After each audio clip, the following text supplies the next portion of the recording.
पाकिस्तान में अब हर कोई रविंद्र कौशिक को नबी अहमद के नाम से जान रहा था और रविंद्र कौशिक किसी छलावे की तरह पाकिस्तानी सेना में दाखिल होने के लिए जाल पर जाल बुनते जा रहे थे। तभी पाकिस्तानी सेना में भर्ती शुरू हुई। फर्जी पहचान और कॉलेज की डिग्री टाइगर के काम आ गई। एलएलबी की डिग्री के जरिए रविंद्र कौशिक ने पाकिस्तानी आर्मी में अधिकारी का ओहदा हासिल कर लिया और इस तरह हिंदुस्तानी जासूस रविंद्र कौशिक पाकिस्तानी फौज का अधिकारी नबी अहमद बन गया।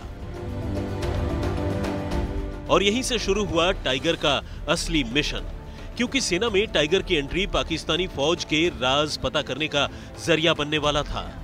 हमेशा की तरह पाकिस्तान में उस वक्त भी फौज काफी ताकतवर थी और सुरक्षा से लेकर राजनीति तक हर जगह फौज की घुसपैठ थी।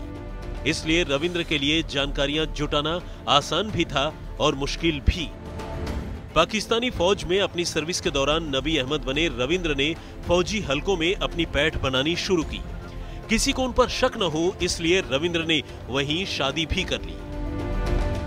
ऐसा माना जाता है कि रविंद्र कौशिक ने पाकिस्तानी फौज के एक बड़े अधिकारी की बेटी से निकाह कर लिया था और इसी के साथ रविंद्र कौशिक ने पाकिस्तानी सेना की नजर में उस पर शक करने की हर वजह को ही मिटा दिया। साल 1971। उस दौर में भारत पाक के रिश्ते बेहद खराब थे। 1971 की हार से बौखलाई पाक फौज भारत से बदला लेने के लिए लगातार साजिशें रच रही थी। ऐसे में रविंद्र कौशिक की शक्ल में पाकिस्तानी सेना में एक हिंदुस्तानी का होना एक बहुत बड़ी ताकत थी। इधर पाकिस्तान साजिशें रच रहा था, उधर टाइगर पल पल की खबर भारत तक पहुंचा रहा था। इस बात का जिक्र खुद आईबी के पूर्व जॉइंट डायरेक्टर एम.के. धर ने कौशिक पर लिखी अपनी किताब मिशन टू पाकिस्तान में किया है। रविंद्र कौशिक हमारे लिए एक धरोहर थे। कौशिक पाकिस्तान में भारतीय इंटेलिजेंस की धुरी बन गए थे। रविंद्र कौशिक की वजह से ही एक बार 20,000 भारतीय सैनिकों की जान बची थी और कई बार ऐसे मौके आए जब कौशिक ने भारत के लिए कई अहम जानकारियां भेजी। और शायद इसी वजह से देश के तत्कालीन गृह मंत्री ने रविंद्र कौशिक को टाइगर का खिताब दिया था। अब तक पाकिस्तान में रविंद्र कौशिक एक मंझे हुए जासूस की तरह काम कर रहे थे और पाकिस्तानी फौज में हड़कंप मचा हुआ था। किसी को समझ में नहीं आ रहा था कि आखिर पाकिस्तानी सेना का सीक्रेट प्लान लीक कैसे हो जाता है। टाइगर रविंद्र पर किसी को शक नहीं था, लेकिन अपने ही एक हिंदुस्तानी साथी की गलती ने रविंद्र कौशिक उर्फ नबी अहमद की सच्चाई खोल दी।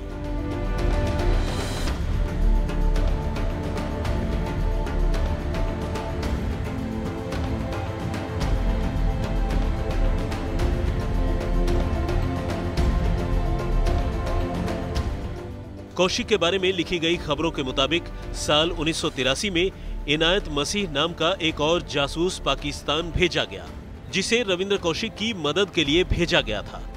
लेकिन इस दौरान मसीह की एक गलत हरकत की वजह से पाकिस्तानी फौज को पता चल गया कि कौशिक ही भारतीय एजेंट है। रविंद्र कौशिक की हकीकत पता चलते ही पाकिस्तानी फौज के हुक्मरानों के होश उड़ गए। उन्हें यकीन ही नहीं हुआ कि कोई भारतीय जासूस उनकी फौज में इतने लंबे वक्त से काम कर रहा था और उनके हर प्लान की जानकारी भारत भेज रहा था। नबी अहमद उर्फ रविंद्र कौशिक की असलियत पता चलते ही पाकिस्तानी फौज ने उन्हें गिरफ्तार कर लिया और फिर लगातार कौशिक को टॉर्चर किया गया। बताया जाता है कि इस दौरान कौशिक को पाकिस्तानी सेना के सियालकोट सेंटर में रखा गया और उनसे हर राज उगलवाने की कोशिश की गई, लेकिन जैसा नाम था वैसा ही कुछ इस बहादुर का जज्बा भी था। हिंदुस्तान का ये टाइगर पाकिस्तानियों के हर जुल्म सितम को सहता रहा। 3rd डिग्री टॉर्चर झेलने के बावजूद कौशिक ने मुंह नहीं खोला।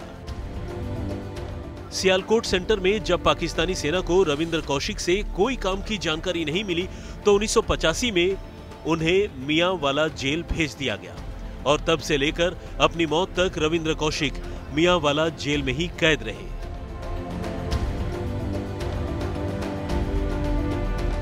रविंद्र कौशिक के भाई के मुताबिक रविंद्र ने न केवल अपनी बल्कि पाकिस्तानी जेल में बंद बाकी भारतीयों की खबर भी हिंदुस्तान पहुंचाई। पाकिस्तानियों के जुल्म और सितम रविंद्र कौशिक की हिम्मत तो नहीं तोड़ पाए, लेकिन उनकी सेहत धीरे धीरे खराब होने लगी।